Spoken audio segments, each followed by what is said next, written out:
నమస్కారం AC news కి స్వాగతం. ఆంధ్రప్రదేశ్ రాష్ట్రానికి ప్రత్యేక హోదా, పోలవరం ప్రాజెక్టు పూర్తి, నిరుద్యోగులకు ఉద్యోగ అవకాశాలు కాంగ్రెస్ పార్టీతోనే సాధ్యమవుతుందని మాజీ కేంద్ర మంత్రి జేడీ శీలం అన్నారు. అద్దంకి పట్టణంలో నూతనంగా కాంగ్రెస్ పార్టీ కార్యాలయాన్ని ఏర్పాటు చేయగా మంగళవారం జేడీ శీలం, అడుసుమల్లి కిషోర్, సురేంద్ర, సుబ్రహ్మణ్యం తదితరులు కలిసి ప్రారంభించారు. ముందుగా అంబేద్కర్ విగ్రహానికి పూలమాలలు వేసి నివాళులర్పించి బంగ్లా రోడ్డు నుంచి పార్టీ కార్యాలయం వరకు కాంగ్రెస్ పార్టీ కార్యకర్తలతో కలిసి ర్యాలీ చేసుకుంటూ వచ్చారు.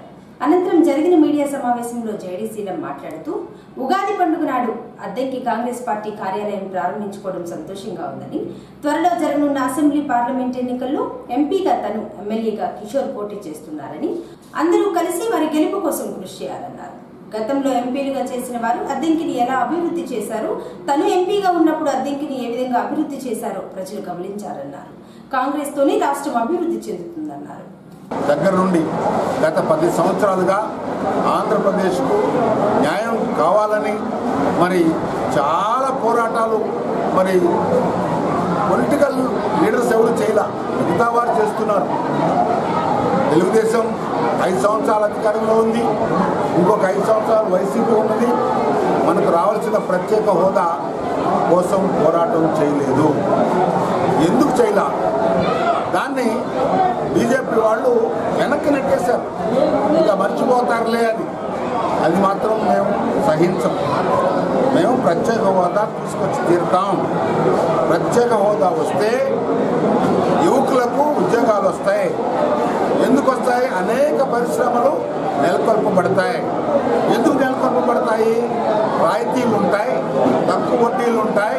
అదేవిధంగా అనేక రకాల సదుపాయాలు ఉండడానికి ప్రత్యేక హోదా ఉంటే అవకాశాలు ఉంటాయి.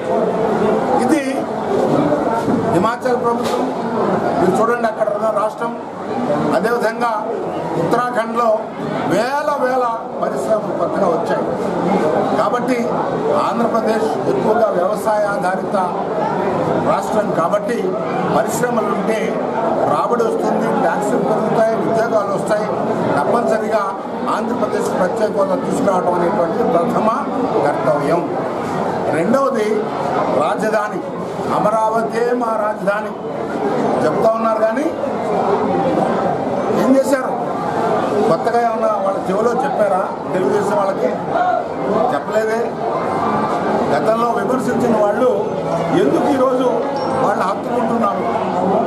మరి మణిపూర్లో ఊచకొచ్చుకు వస్తే జగన్ నోరు విప్పలేదే. ఎవరేస్తారయ్యా? క్రైస్తవులు మీకు దళితులు ఎందుకు వేస్తారు?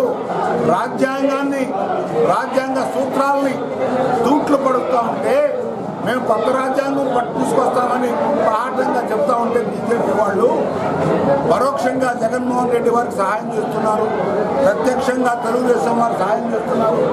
ఎందుకు మీకు ఆ దుస్థితి? తెలుగుదేశం వారు అంటారు భయపడి చేరేళ్లే ఆంధ్రప్రదేశ్ ఈ జగన్ పోవాలి, అందుకని మేము ఏదో తప్పనిసరి అయిందని.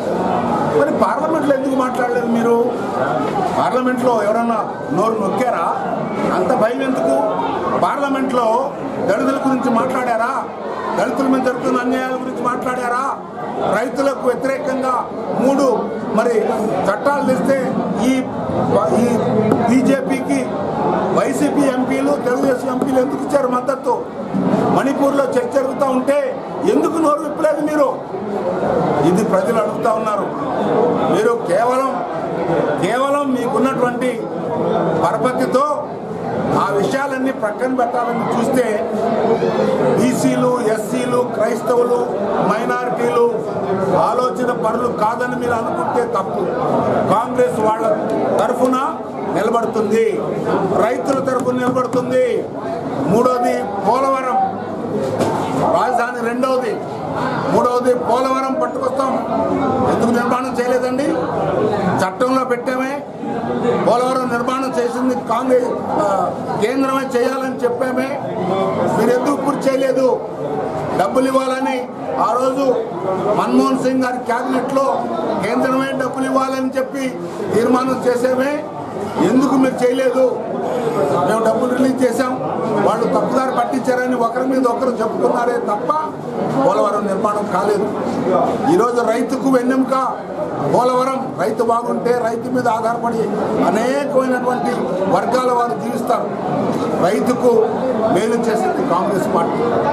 ఏ వర్గానైనా తీసుకోండి, ఇప్పటి వరకు ఏమైనా అభివృద్ధి జరిగిందంటే అది కాంగ్రెస్ పార్టీ హయాంలో జరిగిన అభివృద్ధి అని మనం చేస్తా ఉన్నాం. ఎందుకంటే పక్కన గుళ్ళకమ్మ ఆ గేట్లు రిపేర్ చేసుకోలేనటువంటి అసమర్థులు ఈ ప్రభుత్వం. ఇవన్నీ కూడా ప్రజలకు తెలుసు. అభివృద్ధి మర్చిపోయి కేవలం ఏవో గాలి కబుర్లకు ప్రజల్ని లొంగ తీసుకోవాలని ప్రయత్నం చేస్తాం. చాలా మంచిది కాదండి. పార్లమెంట్లో నేను మీ వాడిగా చెప్తా ఉన్నా, 25 సంవత్సరాలుగా ఈ ప్రాంతంలో సేవ చేస్తున్నా. కిషోర్ గారు కూడా అంకిత భావంతో పనిచేస్తారని ముందు చెప్తా ఉన్నాను. నేనైతే ప్రతి ఊరిలో వాటర్ ప్లాంట్స్ పెట్టడం కానీ కమ్యూనిటీ సెంటర్స్ కానీ కట్టించాను. మీరు గత 5 ఏళ్లుగా ఎంపీలను చూశారు, ఏమన్నా పనిచేశారా అనేటువంటిది మీరే ఆలోచించండి.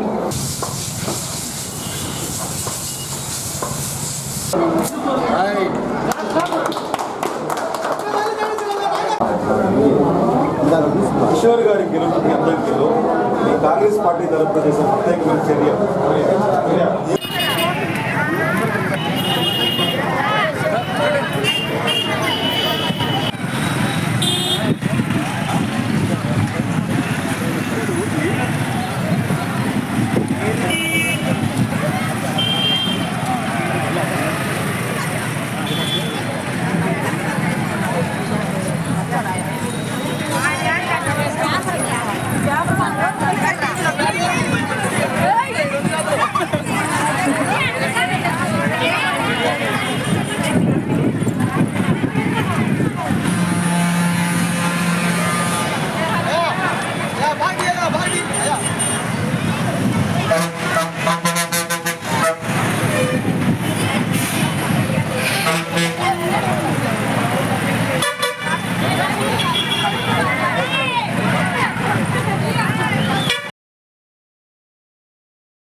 ఆంధ్రప్రదేశ్ అభివృద్ధి తెలుగుదేశం కూటమితో సాధ్యమవుతుందని, వైసీపీ పాలనలో అభివృద్ధి అనేది ఎక్కడా జరగలేదని గొట్టిపాటి హర్షవర్ధన్ అన్నారు.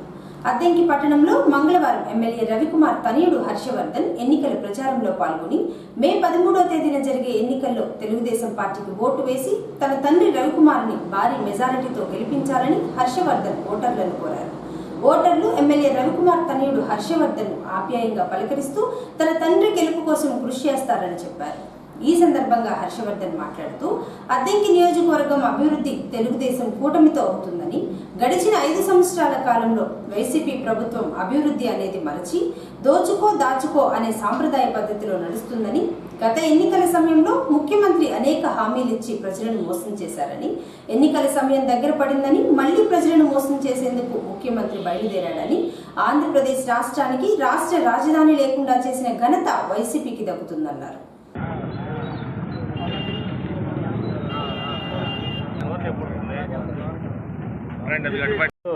लेट करता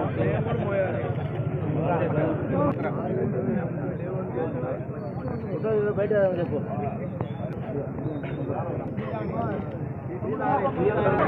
नहीं ఒక అరగంట ఉంటాను స్లో కాస్త హెల్త్ స్లో స్లో ఎవరు మనోళ్ళు రెడీ గడి ఫోటో దిగినోళ్ళు కొంచెం పక్కన బాయ్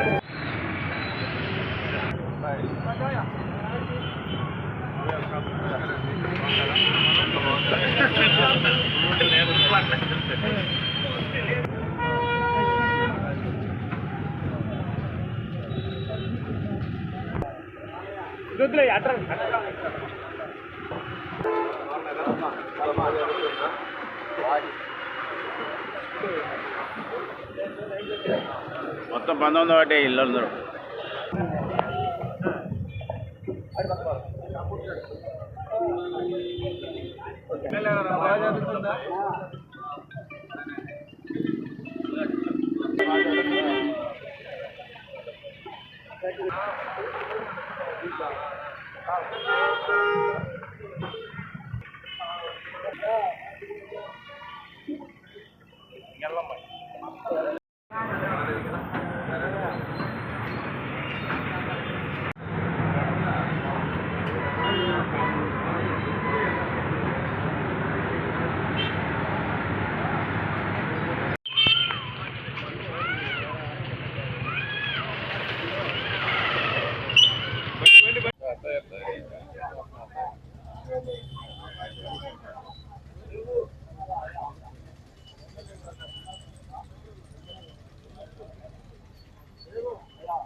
శ్రీ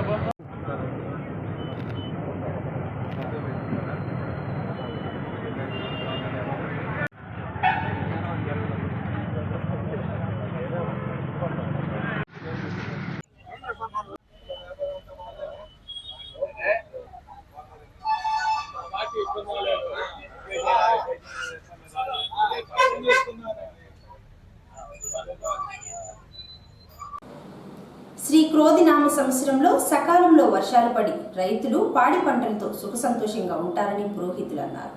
సింగరకొండ శ్రీ లక్ష్మీ నరసింహస్వామి వారి దేవస్థానంలో మంగళవారం శ్రీ క్రోధినామ సంవత్సరం ఉగాది సందర్భంగా పంచాంగ శ్రవణం కార్యక్రమం జరిగింది.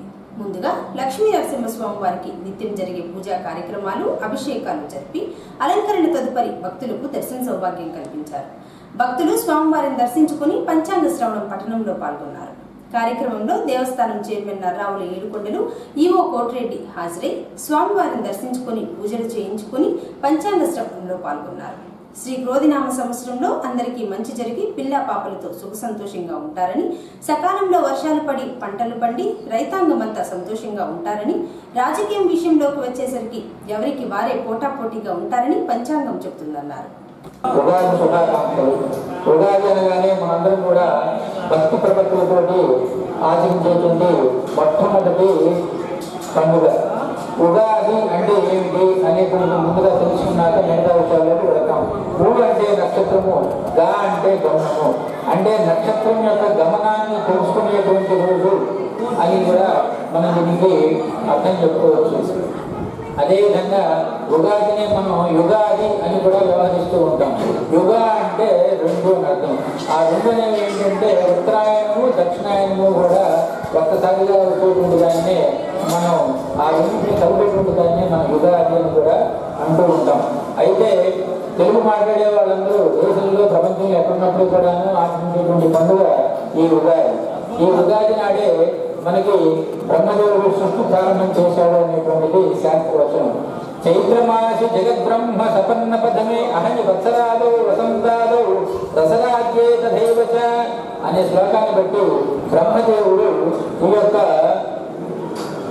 ఉగాది నాడు ఈ యొక్క సృష్టిని ప్రారంభం చేశాడు అనేటువంటిది మనకి శాస్త్రవచనం. ఆ తర్వాత ఉగాది అంటే ఏమిటి తెలిసిన తర్వాత ఉగాది నాడు మనం ఆచరించవలసినటువంటి విధి ఏమిటి అనేటువంటిది కూడా శాస్త్రం చాలా స్పష్టంగా పేర్కొంది. మొట్టమొదటిది ధ్వజారోహణం. ధ్వజము అనగానే జెండా. మనం ఆ రోజున నూతనంగా కొత్త జెండాన్ని మన ఇళ్ల మీద ఎగరేసుకోవాలి. ఎందుకంటే కాషాయ జెండాన్ని ఎగరేయడం వల్ల మనం వైదిక హైందవ సనాతన ధర్మాన్ని మనం పాటిస్తున్నాం అనేటువంటి తెలియజేయడానికి వస్తుంది. అదేవిధంగా తదనంతరం తైలాభ్యంతరము. ఈ రోజున మనం తైలాభ్యంతరం చేస్తే మనకి విశేషమైనటువంటి ఫలితం వస్తూ ఉంటుంది. తర్వాత నవవస్త్ర ధారణ. కొత్త బట్టలు సహజంగానే పండగంగానే మనం అందరం కూడా కొత్త బట్టలు ధరిస్తూ ఉంటాం. కొత్త బట్టల్లో దేవతలు కొలువు ఉంటారనేటువంటిది ప్రతీతి. ఆ తర్వాత దమనైన బ్రహ్మపూర్ణ. ఈ ఉగాది అనేటువంటి కాలం యొక్క పండుగ తప్ప నిజంగా ఈరోజు ఏ యొక్క దేవుడు కూడా పండుగ దేవుడికి సంబంధించినటువంటి పండుగ కాదు. ఇది కాలమే దేవుడు ఇక్కడ అయినప్పుడు కూడాను కాలస్వరూపుడైనటువంటి బ్రహ్మగారికి ఈ రోజున మనకి పూజ చేసుకునేటువంటి అవకాశం ఉంటుంది.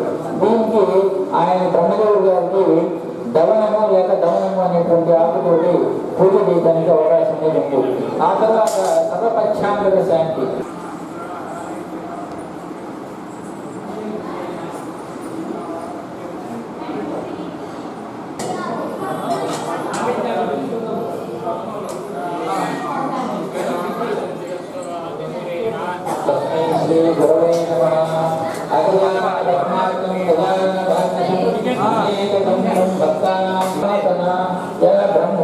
శంకర ప్రధాన దేవై సదా పూజిత సామాంపాదు సరస్వతి.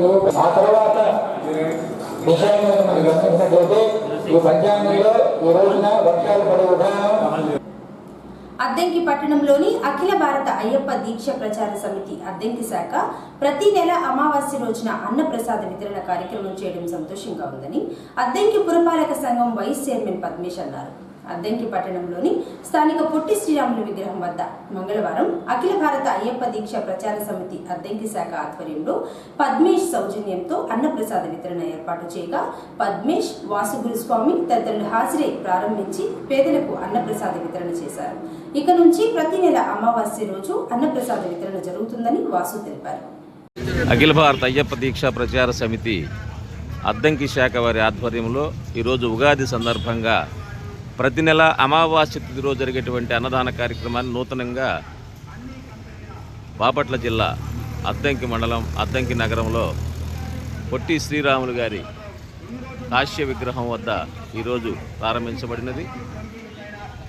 ప్రతి నెల కూడా అమావాస్య రోజున అన్నదాన కార్యక్రమం నిర్వహించడం జరుగుతూ ఉంది. కార్యక్రమానికి దాతలుగా 5,000 రూపాయలు ఒక నెలకి ఒకరోజు 100 మందికి భోజనం పెట్టిన 5,000 రూపాయలుగా ఈ నెల ఉగాది రోజు ఉగాది రోజు ఈరోజు అన్నదాతలు దేశ ఆంజనేయులు కిరాణా షాపు వారు, వచ్చే నెల ఆకుల శివరామకృష్ణ గారు, ఇట్లా ప్రతి నెల ఒకరోజు ఏర్పాటు చేసి ఉన్నారు. స్వామి శరణం, అన్నదాన ప్రభువే శరణమయ్యప్ప.